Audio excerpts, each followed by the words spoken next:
All right, guys and gals, we're back with another round of Run 8 today, and we're going to be running on an outlier sub. This is one that you don't hear a whole lot about, but this is the Bakersfield sub that runs between Bakersfield and Fresno, I guess up the Central Valley, right? This is a really super fun route, and we've got a ton of trains out there to meet today, so this should be a really good trip.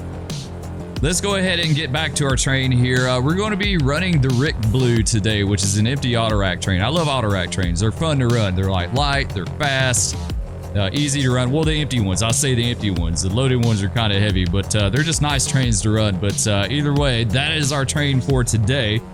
We're up in Fresno and we're going to be heading south. Let's go ahead and hop in the cab here. Get our seat situated.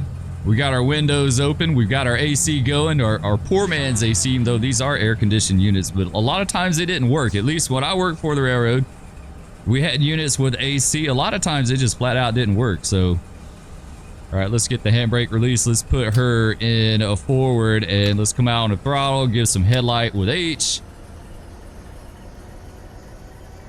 2 -9s in the lead, 2 Heritage -9s, so it doesn't get any better than that. We don't have a light up here, so I guess we need to call Otto and get a light. Let's see, it's going to be channel 55, a tone 41. Okay, so we do need to get Otto going. Do our channel here.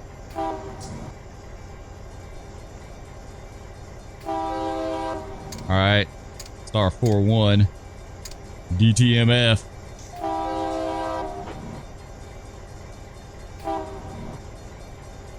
See if Otto will talk to us, give us a light. Like I said, there's a lot of meets today. We got a lot of stuff going on. There we go. Let's get a signal. Come on, Otto, hook us up.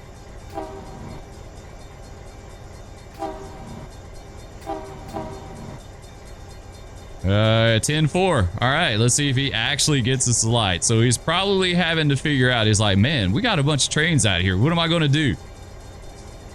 He's thinking on it. So far, he has not given us a light, though. We need a light, Otto. Come on, hook us up, dude.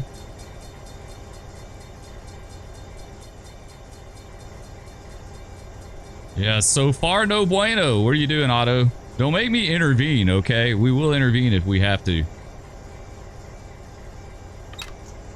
Hopefully he'll get us one shortly. We may have to tone him up again and see.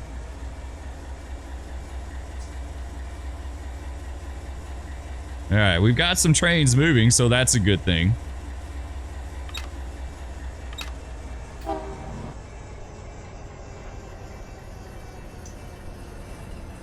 We may have to wait here, guys. We may sew up Fresno. We may tie up Fresno for a bit. It's not a very big train. We are... Let's see. Let me get the info up here. 5587 on length, so nothing crazy. Yeah, 58 empties, 60 total. 70-mile-an-hour train. We've got, let's see, tons is 2943 and 3.1 HPT. This is going to be a fun train. If we can get a light. Getting a light is going to be key to it here. We're just kind of creeping along, just waiting to see, maybe. Let's tone him up again. Let's see what he says. He may get mad with us. I would never do this in real life. If you done talk to the dispatcher once, you don't want to tone him back up and piss him off. Like, that would be bad. You would have a bad trip then, because he would not be thinking of you.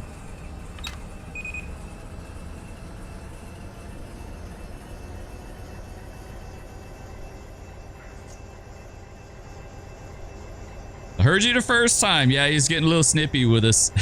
He's getting snippy with us. That's true to life. That's true to life. If you want to guarantee a bad trip, just bug the dispatcher. We'll keep easing up here.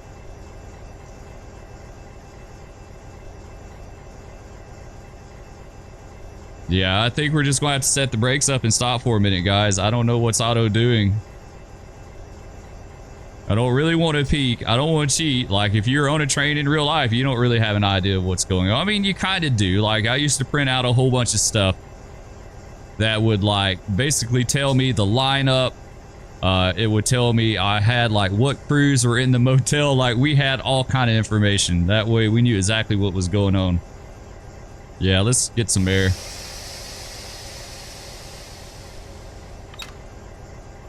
We'll just set them up and wait right here.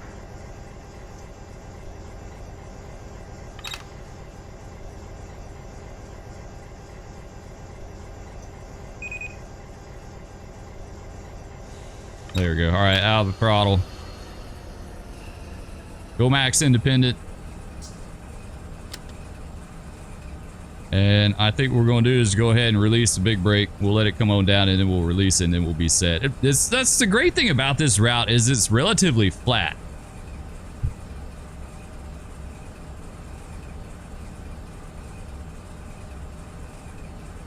All right, yeah, let's go ahead and knock those off. We'll let the independent hold us. This should be fine. Like I said, it's flat. We don't have to worry about rolling anywhere. All right, I guess we'll hang out here for a bit, guys, and hopefully we'll get light. We can start moving. All right, there we go, guys. We got our light. We're finally ready to go.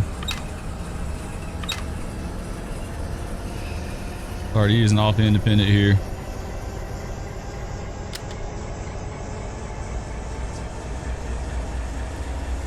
All right, let's blast off.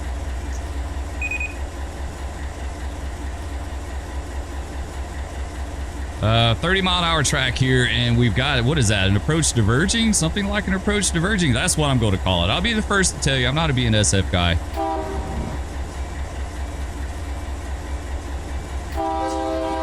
They got that route-based signaling. We, of course, on CSX was speed signals.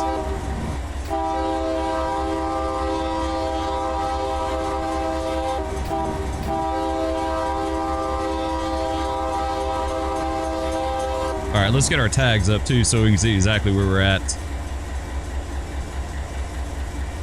There we go. Coming by Fresno Amtrak. Nice.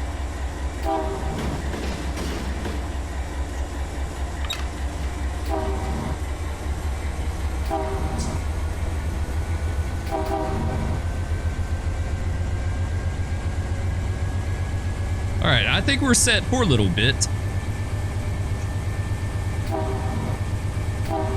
I dig the horn, though I'll be the first to tell you, I don't know if this is the correct horn for this engine or not. I know in the last Run 8 video I had a comment, someone said, Spur, your horn is so inaccurate for the engine you're running. Yeah, I know that. Horns, like, every once in a while, I will try to pick a horn that might kind of pair up with the engine, but a large majority of the time, I just pick something that sounds good that I don't mind listening to for an hour. That's what it basically boils down to. I'll be the first to tell you, in real life on the railroad, about 99% of railroaders, including myself, we could not tell you what kind of horn we had on our engine. 99% of the time, we didn't care. Like, as long as it was working, no one cared. I never once sat on an engine and was like, had someone else say, hey, that's a nice K5 we've got, or what, like, that was never ever a discussion. Now, don't get me wrong. I'm not knocking the horn connoisseurs. I'm just letting you guys know that it's just something, like I said, 99% of the railroaders, it was not on, it was like not even the tiniest blip on your radar as far as like what it was, as long as it was working. And we did have horn failures from time to time. I remember one trip I had a horn fail on us. I'll never forget. We had a SD70 MAC in the lead. We actually had two. It's one of the few times that I ever had like a pure consist of SD70 MACs. We had a Conrail unit and we had a CSX unit, and the lead engine failed. I want to say the Conrail was in the lead and the horn just failed. Like, while we were blowing it going through a crossing, the horn just, it literally just stopped working, and we blew through the crossing at like 35 mile an hour with no horn whatsoever. And so we had to stop, and then we had to flag crossings after that, and luckily we had a Y that we could turn the engines on. We turned the power on it and had the working horn in the lead. But yeah, that was the thing. And the horn, the crazy thing about it, the horn was giving us trouble from the get-go. Like, as soon as we left out of the yard, the first crossing we went to, or went through, it was kind of acting up. Like, it just wasn't like you could blow it, but it was kind of cutting in and out or something. It was like an electrical thing. And so we called the yard master, and we let him know that our horn was giving us trouble. It was kind of iffy, and we didn't know what was going on with it. And he said, okay, stop at this road crossing. We stopped this place called Green Springs Road. And he was like, we're going to have a shop crew come out there and meet you. So these guys came from the shop in the yard, and they came in a pickup truck, and they brought some contact cleaner, which was kind of weird. I didn't think that was going to fix anything at all, because the horn was malfunctioning on both sides, on the conductor side and the engineer side. So, like, what's the odds of both contacts failing on both sides? It's like rare, right? So they got up on the engine, they took the buttons off, and they like sprayed some contact cleaner on it, and they put the buttons back on. They said, you're good to go.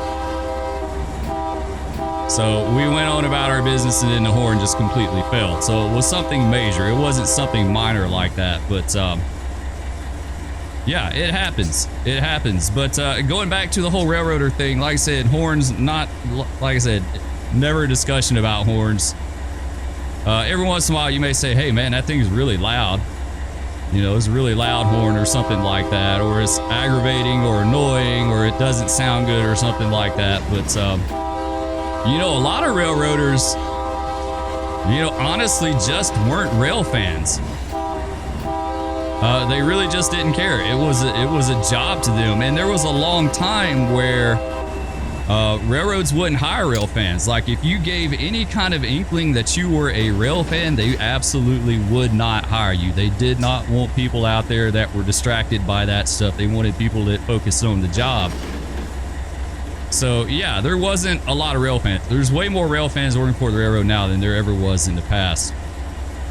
I was a little bit of a rail fan. I appreciated it. I liked the history of it a whole lot.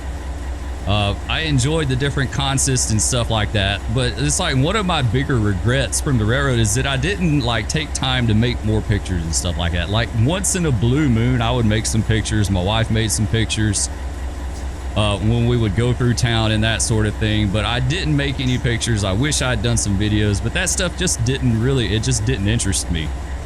I just, you know, at that point, it really was kind of a job to me, you know, so it was just kind of like one of the interesting aspects of working on the railroad, right? Look at that dude, just blew right through that crossing.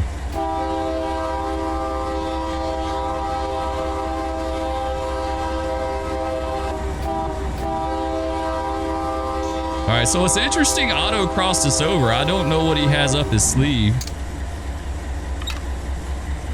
We'll see. What's our speed limit? It's done bumped up to 35. I don't know this route, guys. Like, I know zero about this route. I ran it before, but it's been a really long time ago. We got a 30 and 1.5 miles. We're running on a diverging clear. It's a really cool, super fun route. It's an easy route to run. I like it because it has a lot of horn action. It's got a lot of crossings, and blowing for crossings kind of helps occupy your time. There's a few grade changes, but there's not. Like, it's relatively flat. There's not a lot of hogbacks or anything like that.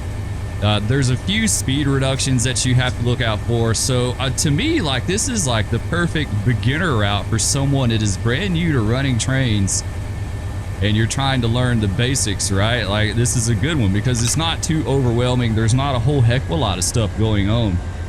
Whereas, like, if you got, you know, if you get on the Fitz, the southeast, you got some really extreme hogbacks and grades, and you've got a lot of speed changes and a lot of throttle modulation and using the air and coming out of the brakes and all that sort of thing. You know, there's just a ton going on. It's overwhelming.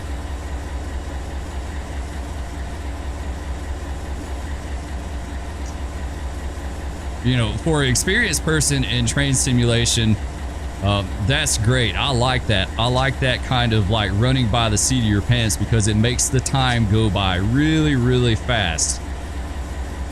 And that's one of the things associated with the Western routes is that there's lots of like huge monster grades and lots of like putting your train in number 8 and just sitting and letting it do its thing for hours on end and not really doing anything, right? Like, it gets really monotonous after a while. So that's what makes this route so much different, is the fact that you don't do that.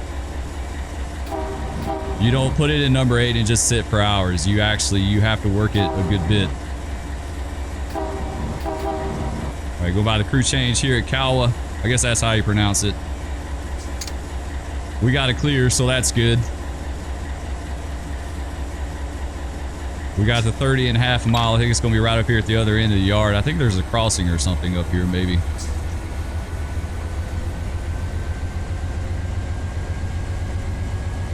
Yeah, I do. Personally, I love running by the seat of my pants. I love, like, just being bombarded with stuff. You know, having to blow the horn, use your other hand to grab some air, you know, modulating the throttle, doing all this stuff. Like, it makes the trips go by so incredibly fast. So that's why, you know, this route is one of my favorites on the West Coast. The San Bernardino sub too is another good one. It's another good one. There's not much of that. Put it in number 8 and just let it do its thing. Let it do what it does.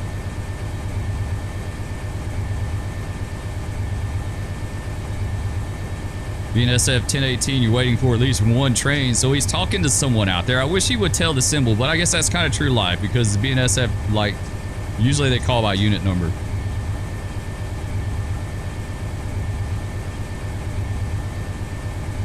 I never cared for that. I'd much rather hear the symbol.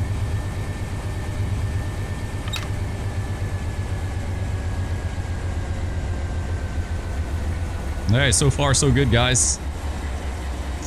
Nice train. This is a good train. I can tell you right now, if I was working this train in real life, I'd be stoked about having this one. Auto rack trains are always good. Another good one that we ran that I enjoyed was empty coal trains. Empty coal trains was another good one. They're pretty fast.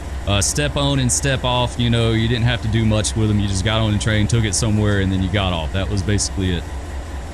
All right, there's our 30.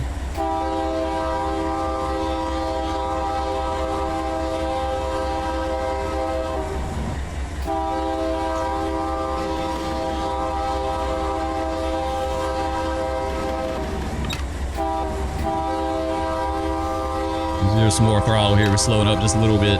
Spur's not paying attention.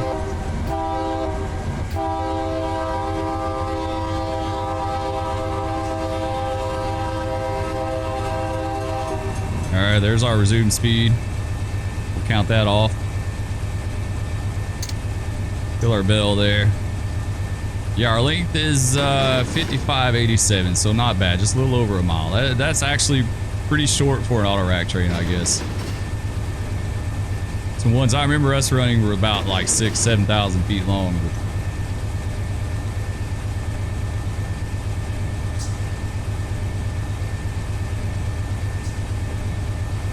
Yeah, Kawa crossing. We're running on a clear, so we're good with that. Crossing under California 99. That's one thing I love about some of these routes, is how they label the surroundings, so it kind of gives you a bigger picture of where you're at least a little bit, you know, instead of like just being in this completely foreign place that you don't know anything about. I at least know that's California 99.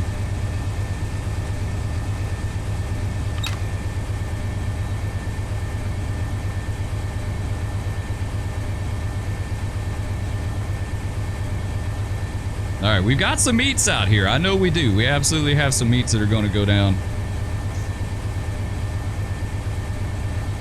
And we're running behind someone too. So we're running south with another southbound ahead of us, a slot freight, and then we're meeting probably 5 or 6 northbound, something like that.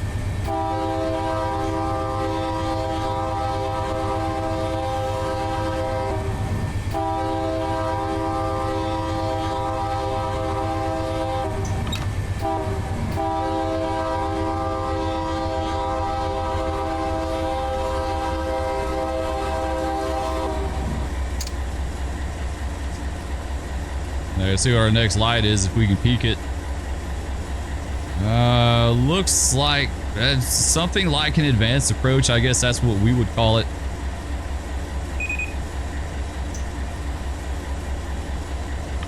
All right, we're in 70-mile-an-hour running now, but we're not going to be able to do much. I should pull up a signal sheet. Like I said, I'm not very familiar with the BNSF signals. I think a flashing yellow is like an advanced approach. I know I see that a lot going to Amarillo.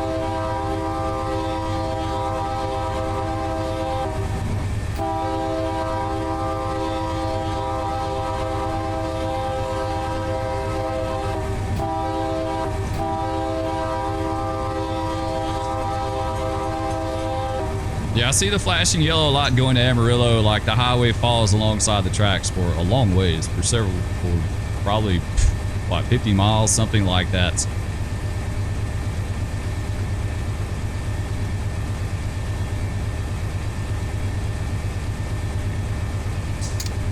Man, that bell is really quiet. I can't hardly hear it.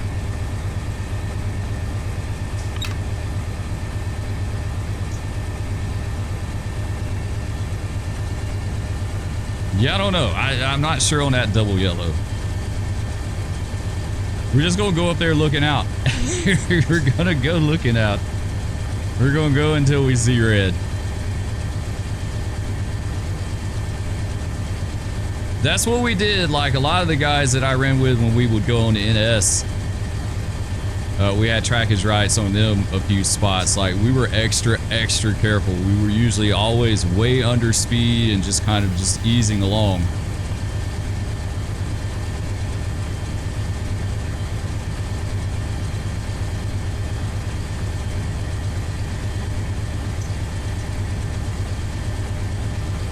Okay, it looks like we've got a diverging approach on past this one. Reduction of 40 and 2.4 miles. Okay. Yeah, let's kill that counter. We don't need it anymore.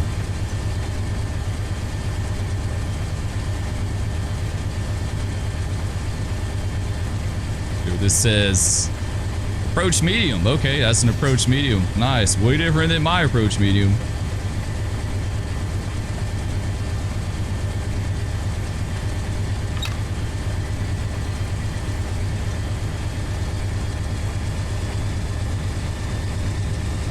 Yeah, it looks like we're going to be crossing back over up here.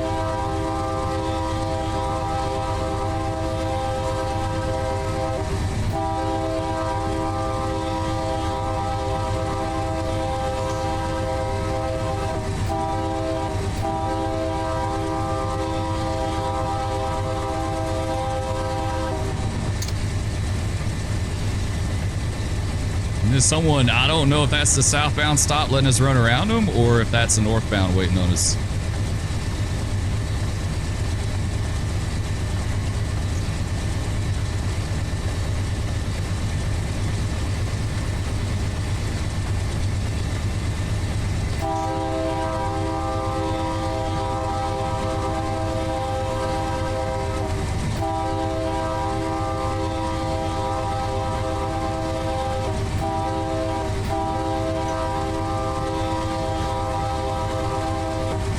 Clayton Avenue.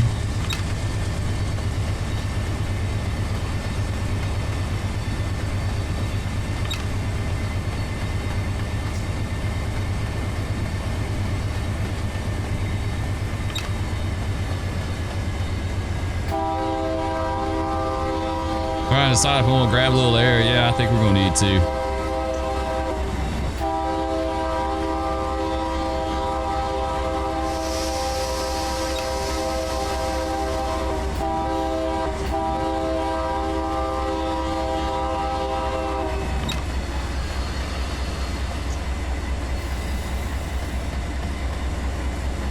Kill that bill.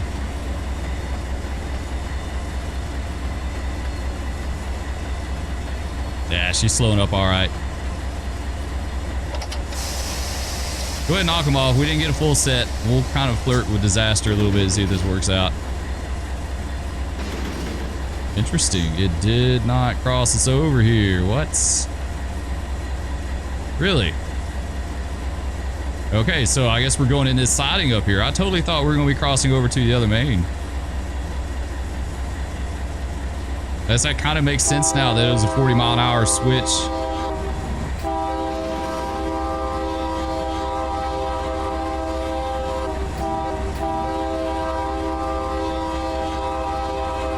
So yeah, we're going in a siding.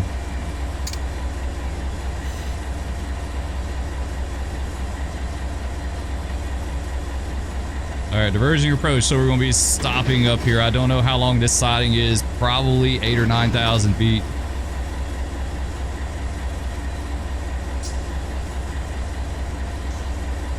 In fact, let's do this since we're going to be stopping.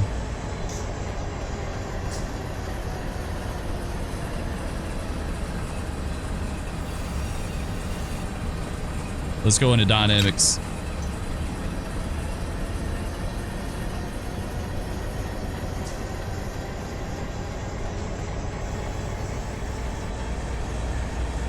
All right, I didn't even see who that slop freight is. I guess it's a northbound slop we're meeting there.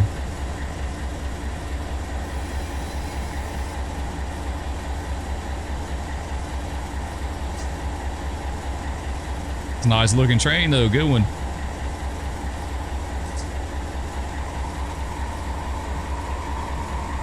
I'm going to say it's Barstow to Pasco. It looks like it's got a bunch of Pasco cars in it.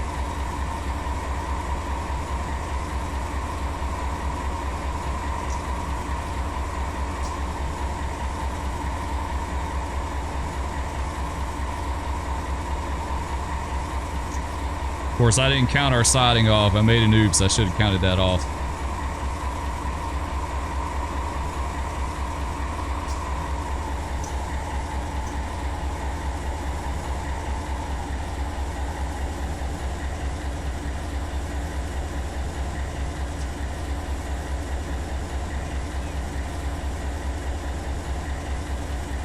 We'll do train stats so we won't have all those symbols up.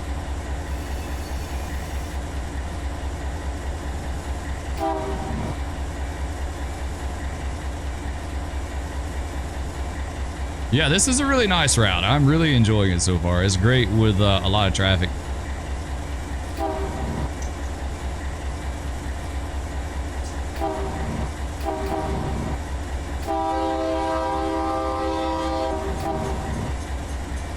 Oh, it looks like they're cutting down some palm trees out here. Nice, that's cool. Nice, that's really cool. Neat little scene there.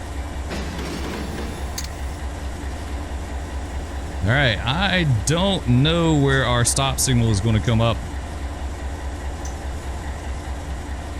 We're doing about 16. We should be fine.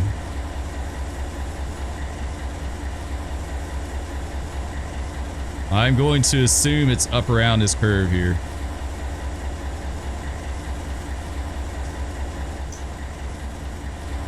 It's a cool spot, Jack Griggs Incorporated. It's a cool company name, right? Where you work at? I work down at Jack Griggs. That's a cool name. Yeah, that's the bar pass. The bar pass is what we just met. There's his DPU. I was thinking it was the southbound slop that we were running behind, but they must have, Otto must have taken him on. He doesn't like running you around other trains. Like, very seldom will he ever do that, at least in my experience. Like, he just takes them on. Like, he won't get you around them.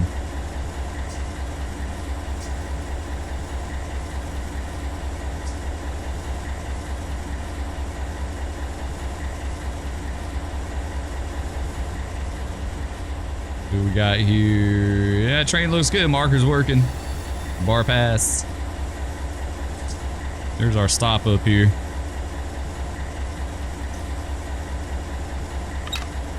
Come out of dynamics. We'll kind of pull on her up there, and then we'll set up brakes.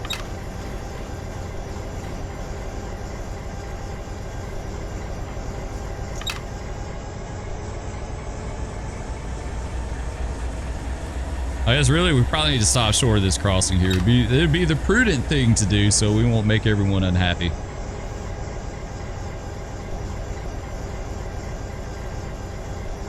Make sure we do have a stop. Yes, we do. All right, we got to stop up here.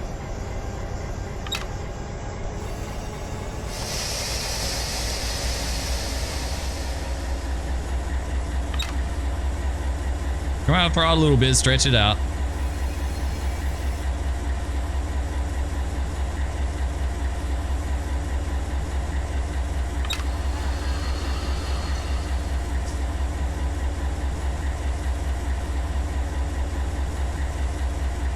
All right, so he stuck us in the siding. I was not expecting that. That kind of reminds me of here.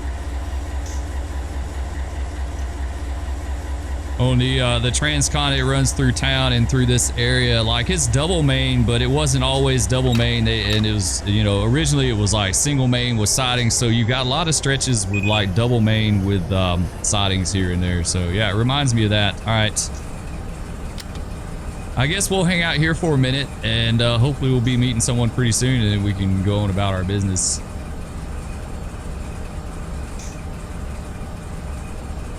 Go ahead and go full independent. It's relatively flat here. Yeah, there's nothing to this, so we'll knock the brake off. Let the independent hold us.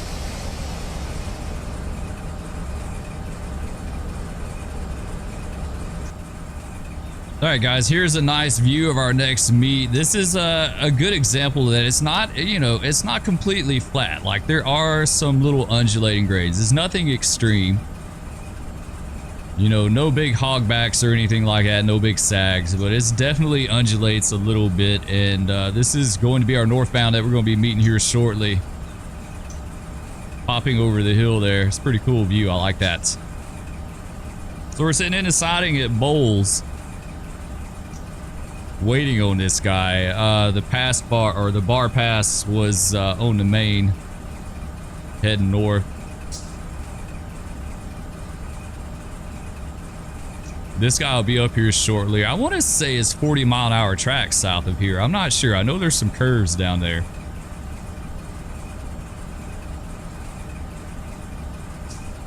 This should be an intermodal. Per my lineup, this should be an intermodal. I guess he met the Rick Bar somewhere down south. That's who we're following. We're following the Rick Bar. I don't think we're going to get around him, though. I don't think Otto's going to do it, and we really don't need to, because he's already left out of that siding down there, and we're still hanging out up here waiting. So, I mean, he's probably a 50-mile-an-hour train, and we're 70. We would catch up with him, but I don't think we're going to overtake him that fast.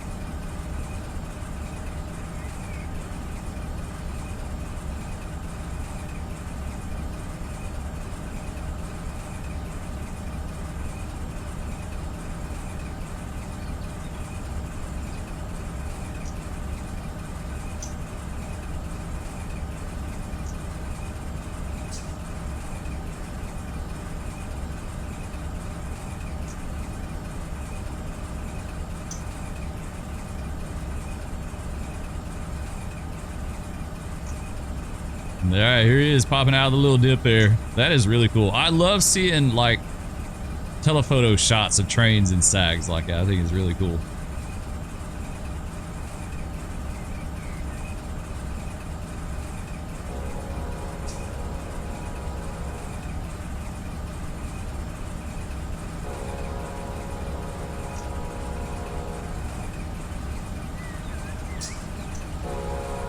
Of course, no flashing ditch lights. It always throws me for a loop when they don't flash, but Western, I guess BNSF doesn't use the flashing ditch lights. Okay, yeah, that's the Willow Springs to Stockton train.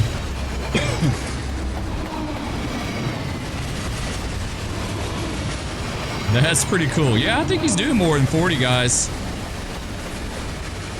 He may be. He's doing more than 40.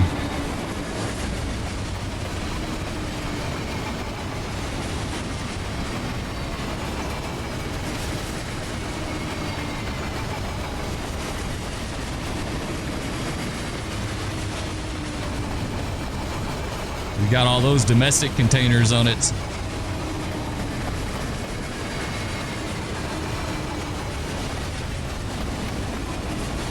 Got some UPS, some Hub. Swift. TSX, nice.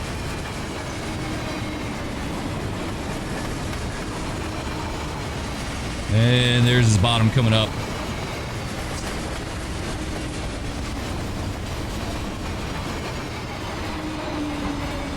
All right, train looks good. Marker's hanging.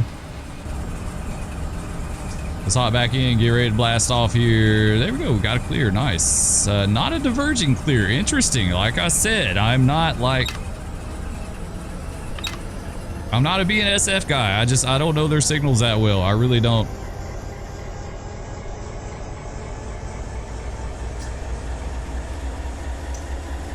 There's a Yeez out independent here.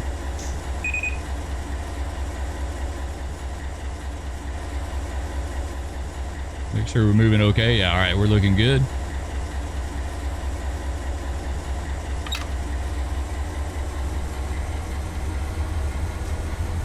All right, well, we get out of this siding, maybe we can do some running for a little bit now. I'm trying to think of a place where we can end this and pick up next time, and I'm not. There's just so much going on, I don't know.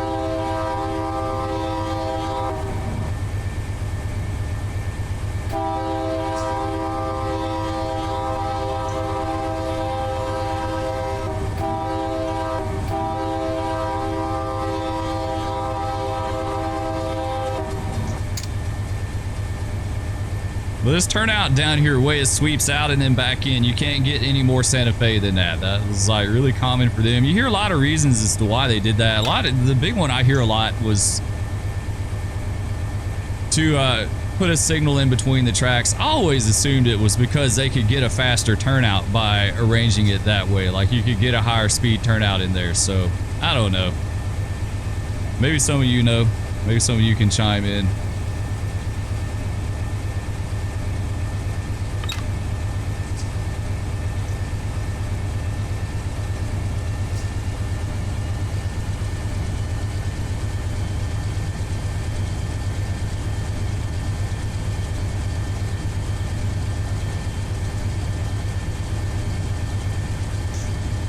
Either way, we got it clear.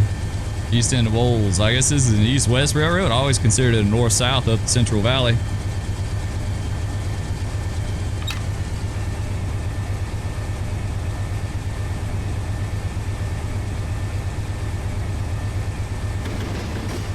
Yeah, east end of Olds. Okay.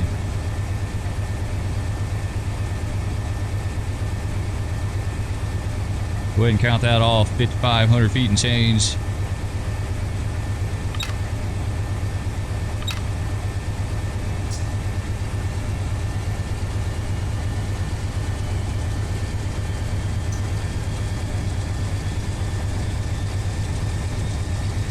Next signal is clear, so we're good. Should be smooth sailing for a bit unless we catch up with the Rick bar. I don't see that happening. He's got a head start on us now.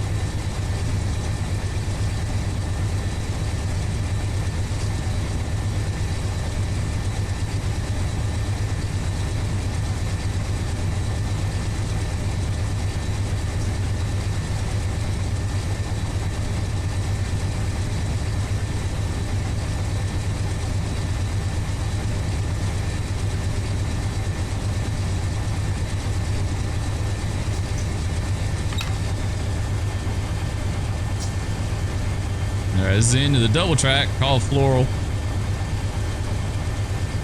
Avenue.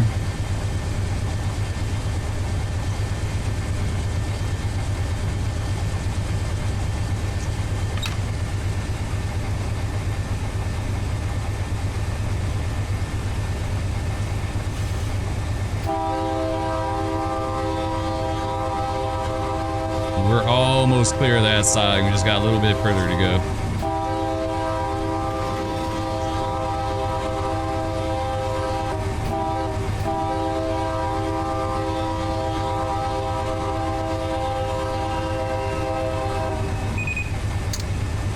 There we go, we're out. 70-mile-an-hour running for us. Sweet, let's open it up. Running through here always reminds me of that video that you see, that big collision up in Kismet. Or Kismet, I don't know how you pronounce it, Kismet. That was somewhere north of here though, right? Like that was in the valley, but I think that was north of here. Maybe up towards Modesto that way. Maybe between Fresno and Modesto, something like that. Oh, if you guys haven't seen it, check it out. There's two BNSF trains meeting in a siding, and one of them came out of the siding in front of the one that was making the meet. They hit. Fortunately, no one was hurt. Or no one killed. They were probably hurt because you see the guys bailing off, but...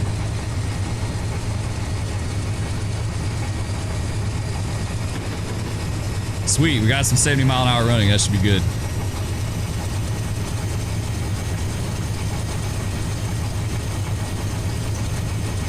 We should be able to do 70. I would think with 3 HPT, we should absolutely be able to do that.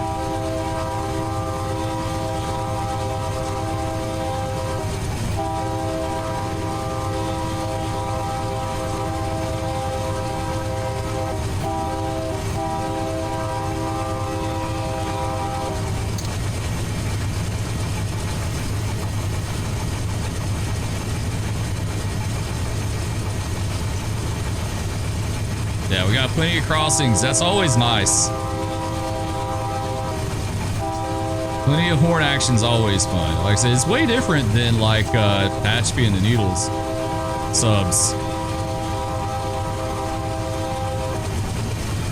Needles is like the pure epitome of desert running. It's just wide open. There's nothing out there. You've got some pretty massive grades. You got Goff's Hill. I think there's one other one too. Ash Hill maybe.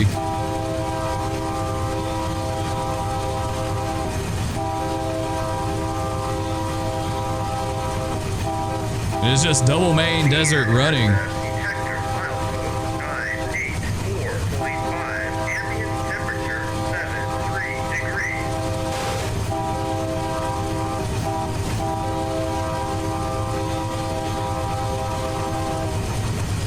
Needle sub, I always wish it did the D251 running.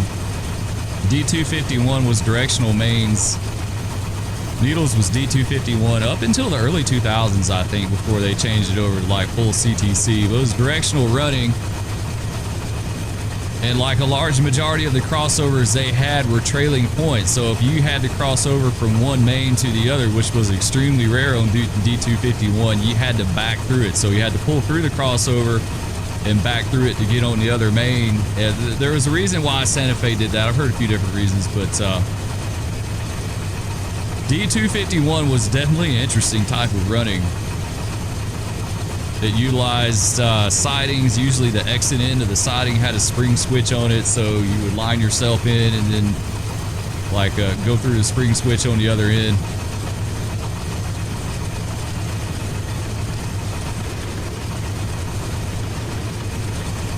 Yeah, she's running good. We should definitely be able to see 70.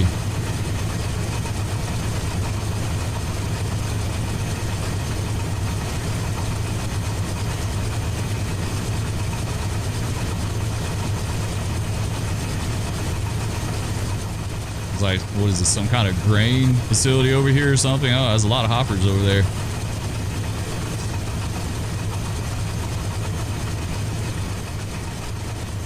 That's pretty cool. Looks like a spot. There's a lot of grain trains that run over Tehachapi up here. I guess it's one of the terminating points, right?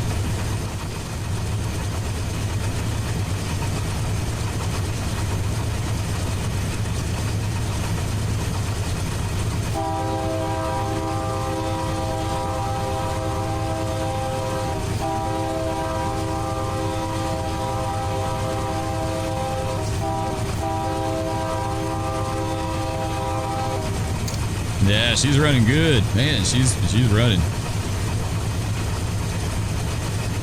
All right, got another clear.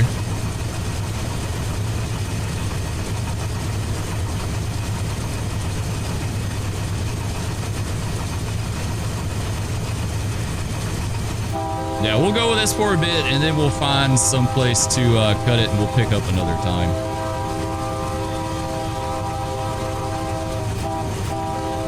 Man, he took his sweet time going across around those gates.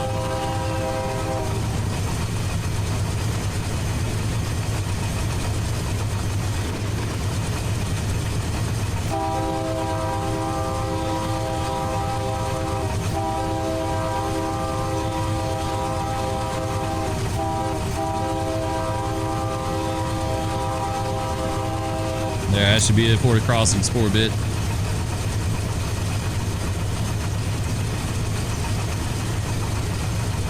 All right, there we go. We hit 70. Nice. Back out throttle a little bit.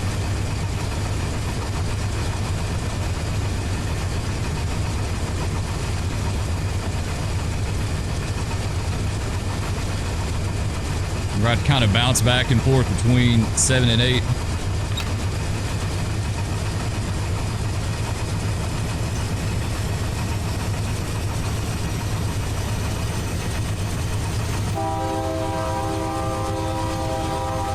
All right, East Elkhorn Avenue.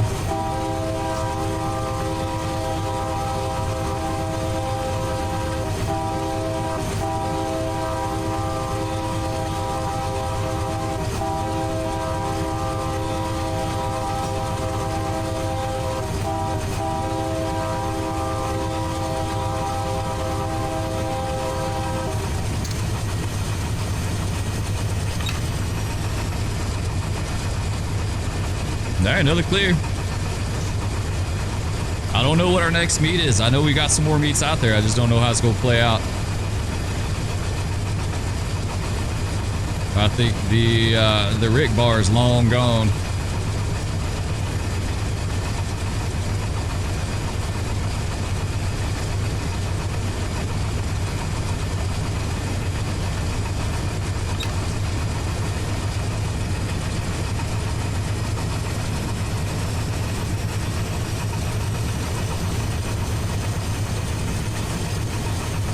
That's pretty good representation of the Central Valley, all the farming and agriculture and stuff. That's really cool.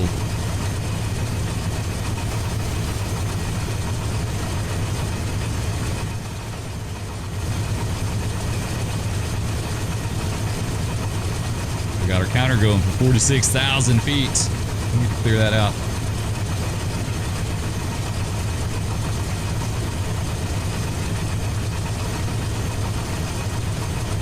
All right, we got some kind of light up there. It's not a clear.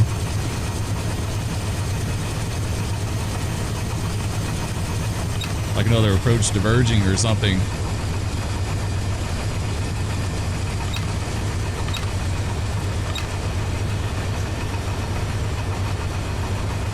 And we got a 45 speed restriction.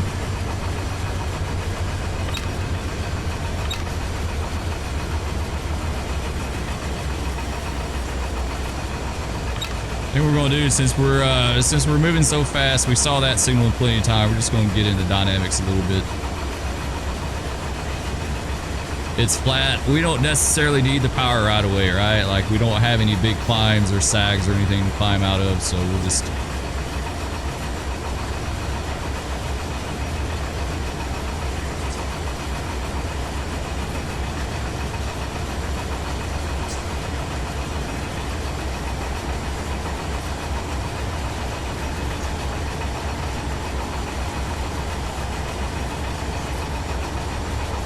Advanced approach.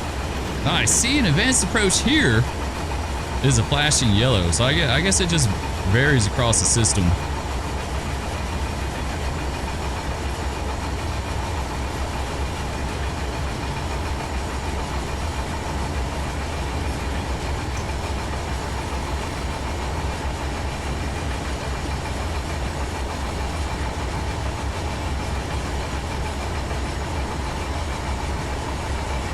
Dynamics seem to be doing a pretty good job.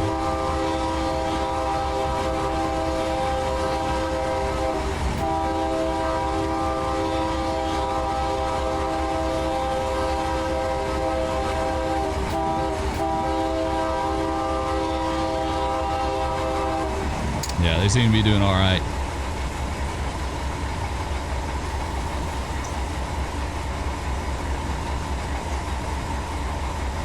Nice, got a fire station over here on the left. That's cool. I don't see any fire trucks. It was at least labeled as one.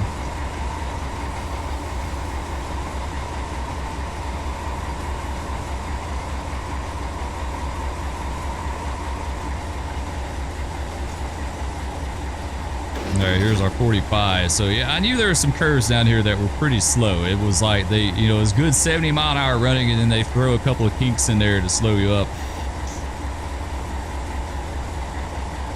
It's not a hard route to run at all. Like, this is a really good beginner route.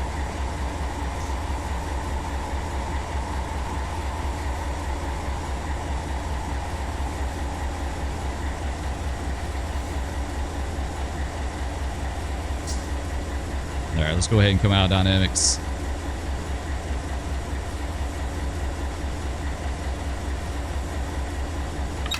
Go back into power.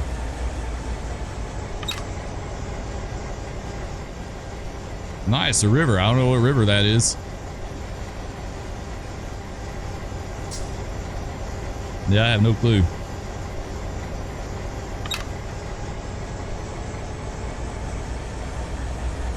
Alright, so previous was advanced approach. Next one should be an approach.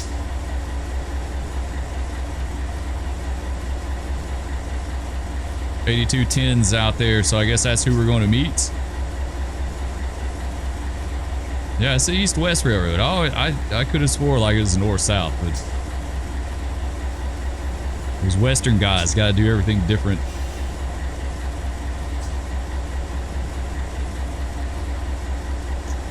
All right, we got light up here somewhere, maybe.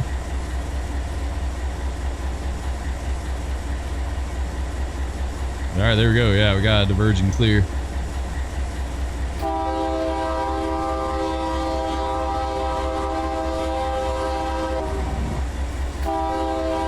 We'll get up here, we'll make this meet, and then we'll probably end it. We'll call it, we'll pick up with another video. You guys are enjoying, be sure to hit that like and subscribe. Ring that bell, do all the things. I know it gets repetitive, right? But if you're like me, I'm the world's worst. I'm the worst at hitting that like button. It's not because I don't want to. I see lots of videos that I watch. Like most any video I watch, I like. I wouldn't be watching it if I didn't, you know? It's just, it's really hard to remember. Like, it's hard to remember. It's just, I don't know. The like system to me in YouTube, like, it's just kind of hidden out of the way. If you don't purposely think to do it or remind it, you just don't do it. Like, it's just, it's one of those things, right? But it helps tremendously. Like, viewer engagement with videos helps a ton. So it's always good.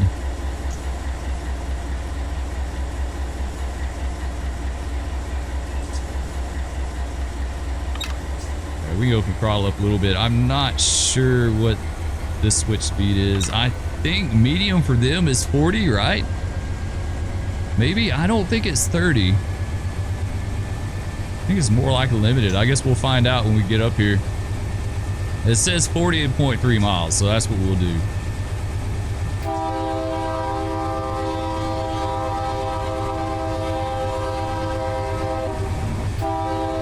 Hey, I don't run out west a lot. I may have to, though. I may have to run on this one more. This one and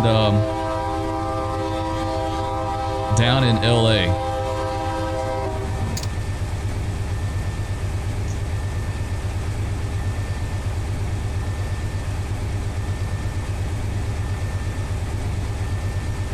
All right, going in the hole wherever we're at. We'll be sure to count this one off.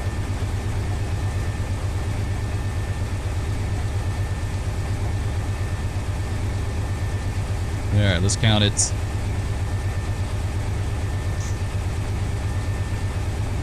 I will say off the top of my head, minimum 8,000 foot siding. At least I hope so.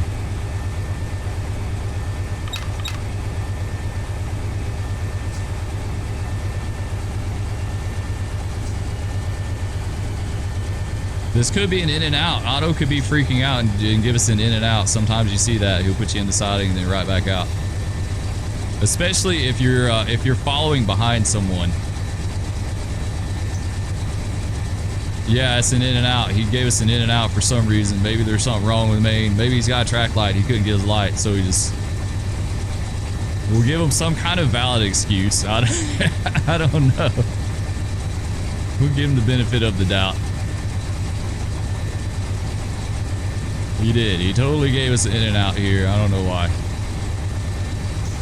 I think it's because we're following someone.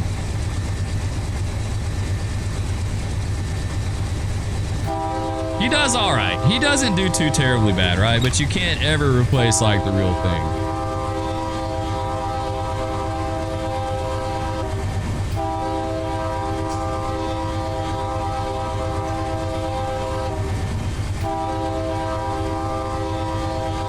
I guess this is Shirley. This location, maybe.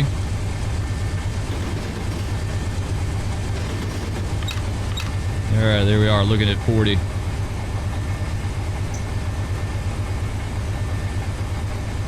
Got some tank cars sitting out there. Nice.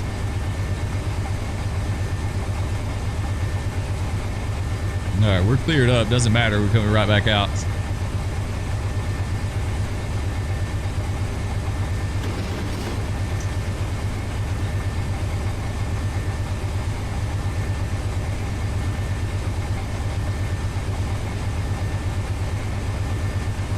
Yeah, it's interesting. The signals are set up for like a diverging route aspect, but they give you a clear out. Either way, we got to clear. East End is Shirley.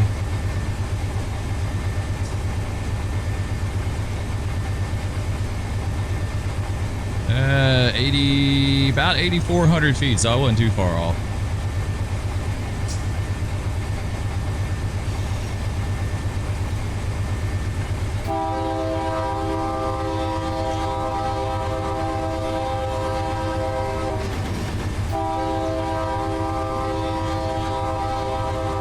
Let's go ahead and count our exit there.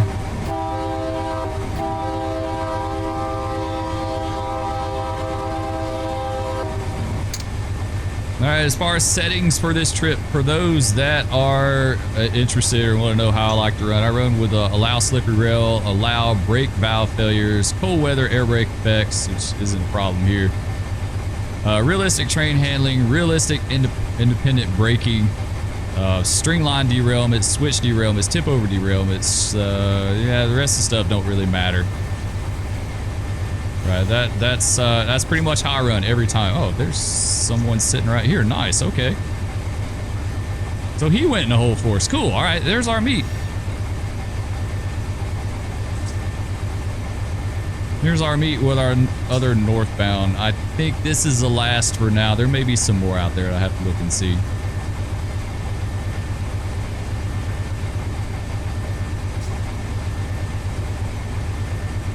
All right, who is this? Memrick. Nice. Memphis, Richmond. Intermodal. Memrick.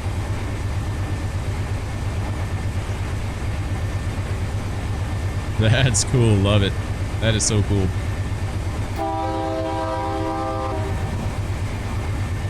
Man, he's moving on too. He's moving pretty good clip.